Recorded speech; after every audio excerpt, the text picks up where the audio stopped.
এই মুহূর্তের সর্বশেষ আপডেট নিউজ নিয়ে আপনাদের সামনে হাজির হলাম। এখন শুনবেন সংবাদ শিরোনাম। প্রশাসন দিয়ে যেভাবে ভোট কারচুপিতে সাহায্য করেছে আসিফ নজরুল ও খলিলুর রহমান, থাকছে প্রমাণসহ ভিডিও।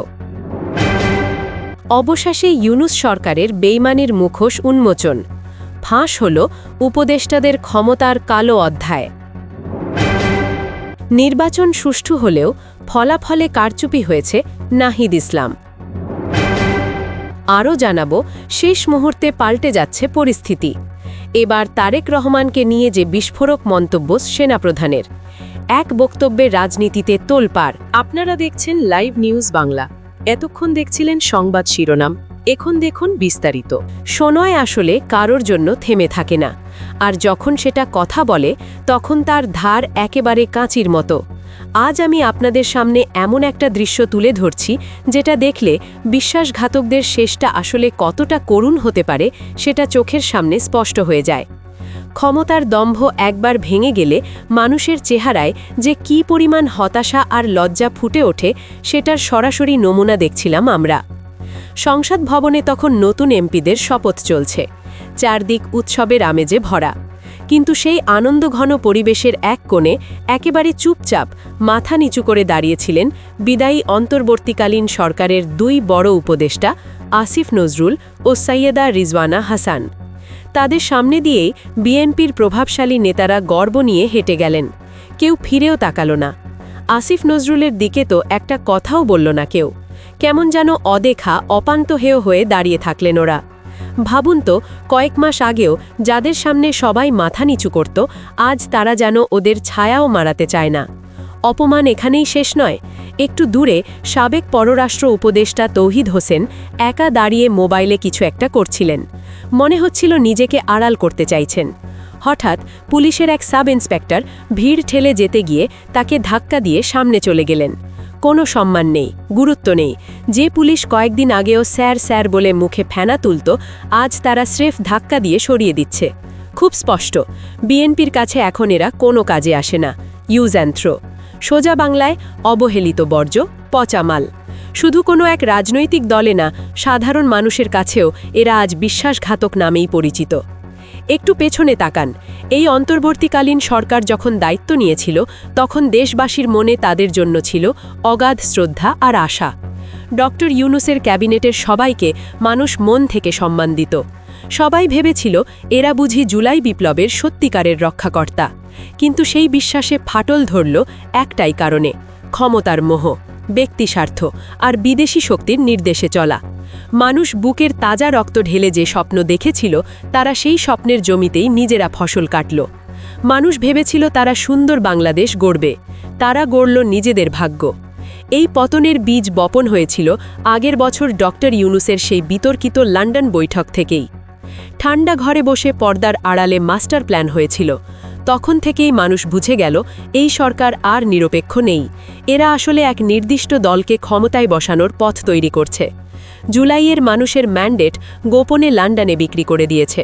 ছাত্র জনতার সোনালী বিপ্লব তারা এক বিশেষ দলের হাতে ইজারা বিয়ে দিয়েছে। এবার একটু দেখি কার কি কীর্তি। শুরুতেই আসিফ নজরুল, আইন উপদেষ্টা। তার কাজকর্মে দেশের মানুষ সবচেয়ে বেশি হতাশ, সবচেয়ে বেশি ক্ষুব্ধ। আইনের নামে সরাসরি প্রহসন করেছেন। একদিকে আওয়ামী লীগের খুনি আসামিদের জামিন দিয়ে ছেড়ে দিয়েছেন, অন্যদিকে জামাত শিবিরের তরুণদের পুরনো মামলা ইচ্ছে করে জিয়ে রেখেছেন। গণ আকাঙ্ক্ষা আদৌ মানেননি। সবার কাছে পরিষ্কার, তিনি কেবল একটা দলের এজেন্ডা বাস্তবায়নে কাজ করেছেন। তাই আজ দেশের মানুষ তাকে ঘৃণা ভরে প্রত্যাখ্যান করেছে। টকশোতে যারা বড় বড় কথা বলতো, তারা ক্ষমতায় গিয়ে আসল মুখ দেখিয়ে দিল।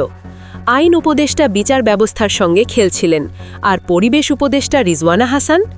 দেশের মানুষ যখন নিত্যপণ্যের দাম, চাঁদাবাজি আর সিন্ডিকেটে পিষ্ট, তখন তিনি এলিটদের পরিবেশবাদ নিয়ে ব্যস্ত। গাড়ির হর্ন বন্ধ রাখা, সেন্ট মার্টিনে পর্যটক নিষিদ্ধ, এমন গুরুত্বহীন বিষয়ে সময় গেছেন। রাষ্ট্র সংস্কারের মতো জরুরি ইস্যু বাদ দিয়ে পড়েছিলেন লোক দেখানো সস্তা চমকের পেছনে। তখন মানুষের মনে প্রশ্ন উঠেছিল, এরা দেশ চালাতে এসেছে না এনজিও চালাতে? সাধারণ মানুষের পেটে ভাত নেই, আর রিজওয়ানা আপা হর্ন বন্ধ করার চিন্তায় বিভোর। আর সবচেয়ে বড় বিশ্বাসঘাতক কে? খলিলুর রহমান, নিরাপত্তা উপদেষ্টা ডক্টর ইউনূসের সবচেয়ে আস্থাভাজন ছিলেন, এখন সরাসরি বিএনপির মন্ত্রিসভায়। এর চেয়ে বড় প্রমাণ লাগে? এই সরকার আসলে বিএনপির বি টিম হিসেবে কাজ করেছে।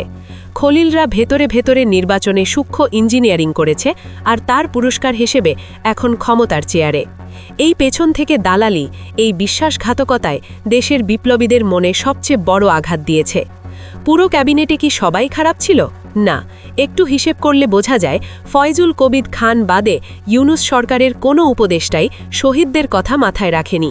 ফয়জুল কবির খান অন্তত নিজের কাজটা চুপচাপ করে গেছেন। বাকি সবাই শুধু রাজনীতির নাটক দেখিয়েছে আর একদম চোখের সামনে ফ্যাসিবাদের খাঁচা গড়ে তুলেছে। উদ্দেশ্য ছিল স্পষ্ট, একটা গোষ্ঠীকে খুশি রাখা। ইউনূস সরকার নিয়ে মানুষের যেটুকু সহানুভূতি ছিল সেটাও শেষ হয়ে যায় শহীদ ওসমান হাদির ঘটনা নিয়ে। মানুষ যখন ন্যায় বিচারের দাবিতে রাস্তায় নামে, যমুনাকে ঘিরে ফেলে, তখন তাদের কথা না শুনে বরং উল্টো লাঠিপেটা করা হয়। খুনিদের বিচার না করে যারা বিচার চায় তাদেরই মেরে সরিয়ে দেয় সরকার। এরপরে তো আর কিছু বলার থাকে না। দেখতে দেখতে একটা নির্লজ্জ নির্বাচনী খেলা চালিয়ে গেল, আর মানুষ পুরোপুরি মুখ ফিরিয়ে নিল এই সরকার থেকে। সবাই স্পষ্ট বুঝে গেল এরাও স্বৈরাচারের নতুন চেহারা। মুখে গণতন্ত্রের গল্প, আসলে ভেতরে শুধু ক্ষমতার অহংকার। সাধারণত কোনো সরকার বিদায় নিলে মানুষের মনে একটু হলেও মায়া জাগে, কিন্তু ইউনূস সরকারের জন্য কেউ এক ফোঁটা চোখের জল ফেলেনি। বরং উল্টো, মানুষ এখন চা স্টলে, সোশ্যাল মিডিয়ায় খোলাখুলি গালি দিচ্ছে। বেইমানের পরিণতি তো এমনই হওয়ার কথা। যে জনগণ একদিন মাথায় তুলে নাচে, বিশ্বাস ভাঙলে সেই জনগণই আবার ডাস্টবিনে ছুঁড়ে ফেলে দিতে দেরি করে না। আজ তৌহিদ হোসেন এসআইয়ের ধাক্কা খাচ্ছেন, আসিফ নজরুল চুপচাপ তাকিয়ে আছেন, সবাই সেটা দেখছে। বিএনপি এদের দিয়ে কাজ করিয়ে এখন টিস্যু পেপারের মতো ছুঁড়ে ফেলে দিয়েছে। আসিফ নজরুল বা রিজওয়ানা হাসানরা ইতিহাসে রাস্তা কুড়ে। এটাই আগামী দিনের সরকারগুলোর জন্য বড় শিক্ষা। জনগণের ভোট নিয়ে ছিনিমিনি খেললে, শহীদদের রক্তের সঙ্গে বিশ্বাসঘাতকতা করলে, শেষে আপনাকেও এমন অপমান নিয়ে বিদায় নিতে হবে। তখন আর কেউ পাত্তা দেবে না। রিজওয়ানা বা আসিফ নজরুলের মতো সবাই ভুলে যাবে। গত ১.৫ বছর যারা এয়ার কন্ডিশন রুমে বসে জাতিকে বড় বড় জ্ঞান দিয়েছেন, তারাই এখন চুপি চুপি দেশ ছাড়ছেন। খোঁজ নিন, ইউনূস সাহেবের ডাক ও টেলিযোগাযোগ উপদেষ্টা ফয়েজ আহমেদ তাইয়ব এখন কোথায়? বিএনপি এখনও পুরোপুরি ক্ষমতা নেয়নি, তার আগেই তিনি সোজা নেদারল্যান্ডসে পাড়ি জমিয়েছেন। শুধু তাই নয়, ডক্টর ইউনূসের আন্তর্জাতিক বিষয়ক উপদেষ্টা লুৎফি সিদ্দিকীও দেশ ছেড়ে গেছেন। ৪৮ ঘণ্টা না যেতেই একে একে উপদেষ্টারা পালাচ্ছেন। দেখলেই বোঝা যায় নিজেরাই জানতেন কত বড় প্রতারণা করেছেন দেশের মানুষের সঙ্গে। অনেকে ভাবছেন এরা কি বিএনপির ভয়ে পালাচ্ছে? না, আসলে বিএনপির এখন তো ভালোই সময়। তারা কেন এই উপদেষ্টাদের মারবে? বরং এই সরকার তো ছিল বিএনপিরই সাজানো। উপদেষ্টারা দেশ ছাড়ছে আসল কারণ, জনতার ক্ষোভের ভয়। সবাই জানে জুলাইয়ের স্বপ্নকে মেরে শহীদ হাদির খুনিদের বাঁচিয়ে তারা এমন ক্ষোভের আগুন জ্বালিয়েছে যা রাস্তায় নামলে জুতো পেটা পর্যন্ত হতে পারে। সেই আতঙ্ক থেকেই এখন সবার ব্যাগ গোছানো। আমাদের কাছে খবর আছে, খুব শীঘ্রই এই সরকারের আরও কয়েকজন হাই প্রোফাইল উপদেষ্টা আর আমলাকে গ্রেফতার করা হবে। সবার আগে সর্বশেষ আপডেট নিউজ দেখতে সাবস্ক্রাইব করে আমাদের চ্যানেলের সাথেই থাকুন। আমাদের নিউজ ভালো লাগলে লাইক, কমেন্টস ও শেয়ার করুন। ধন্যবাদ সকলকে।